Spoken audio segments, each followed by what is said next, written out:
दोस्तों, क्या कभी रात के गहन अंधकार में खुले आकाश के नीचे लेटे हुए आपके मन में भी यह विचार जरूर आया होगा, क्या इस अनंत आकाश की गहराई में कहीं और भी पृथ्वी जैसा कोई ग्रह है, या हम जैसा या हमसे ज्यादा उन्नत प्राणी रहता हो, या इस ब्रह्मांड में हम इस पृथ्वी पर अकेले हैं। शायद 12,000 साल पुरानी यह घटना इस बात का जवाब दे सके।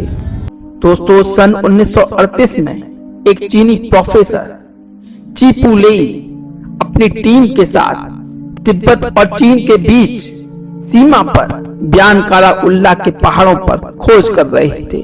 तभी उन्हें एक पंक्ति में रेखांकित कुछ कब्रों का पता लगा।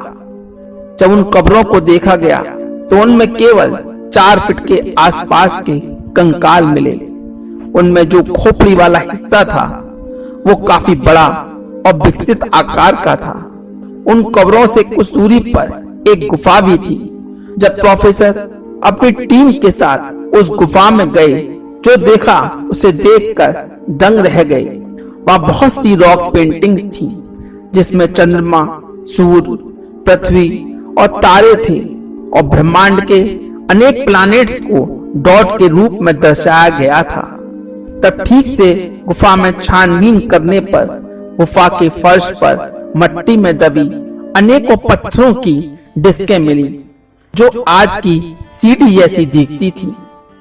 इनके मध्य में एक छेद मौजूद था और डिस्क के ऊपर गोलाकार शेप में कुछ लिखा गया था, लेकिन डिस्क पर लिखी भाषा किसी के भी समझ में नहीं आ रही थी।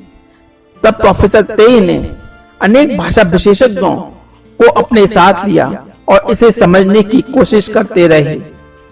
आखिर साथ आए विशेषज्ञों ने हार मान ली, लेकिन प्रोफेसर चीपू तेई लगे रहे और वह इस भाषा का अर्थ निकालने में सफल रहे।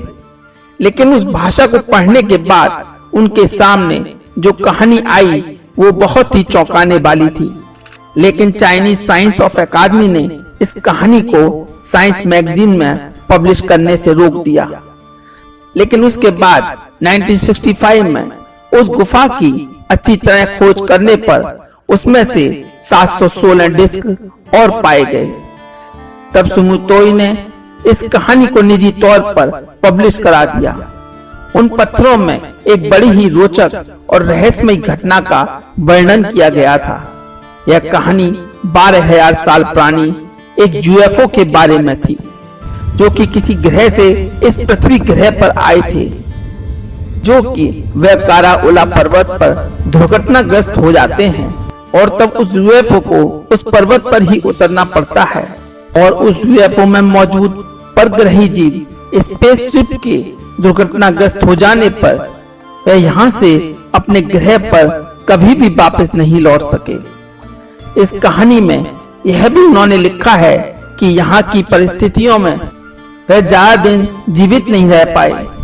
वह काफी समय इसी गुफा में रहे।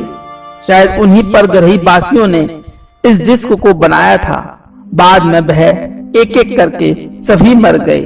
उन्होंने अपने को ड्रॉपा कहा था। उनके अनुसार यहाँ पृथ्वी पर रहने वाले बच्चे, महिलाएं और पुरुष हमारे यान के आकाश मार्ग से एकदम से उतरने से डर गए थे और गुफाओं में छुप गए थे। लेकिन धीरे धीरे उनको एहसास हुआ हमारी सांकेतिक भाषा से कि वह दूसरी दुनिया से आए लोग हैं। हम उन्हें नुकसान नहीं पहुंचाएंगे। इनके इरादे हमारे साथ शांतिपूर्ण हैं।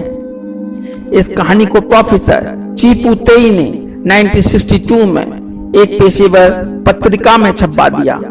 इस कहानी पर कुछ लोगों ने अविश्वास किया और उनका उपहास उड़ाया। उसके बाद वह जापान चले गए और उस शोध के काम के पूरा करने के दौरान ही उनकी मृत्यु हो गई।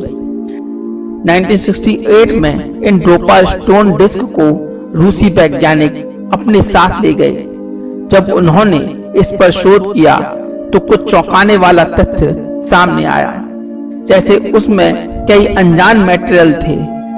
जब इन डिस्क को ऑसिलेशन मशीन पर टेस्ट किया गया तो पाया कि यह एक लयबद्ध तरीके से घूमते हुए इलेक्ट्रिक ऊर्जा को डिस्चार्ज कर रहे थे। 1974 में साक्षी प्रांत के शियान में बानपो म्यूजियम में इन 2 डिस्क को देखा गया और डिस्कों के बारे में वहां कोई रिकॉर्ड नहीं है। दोस्तों, अब सवाल उठता है कि यदि सच में आज से 12,000 साल पहले कुछ परग्रही हमारी पृथ्वी पर आए थे, तो क्या भविष्य में फिर से कोई परग्रही जीवों का यान हमारी पृथ्वी पर आएगा? तो दोस्तों, आपकी राय इस बारे में क्या है? क्या यह सही है या कुछ और? हमें कमेंट करके जरूर बताएं। वीडियो को लाइक और शेयर जरूर कीजिए।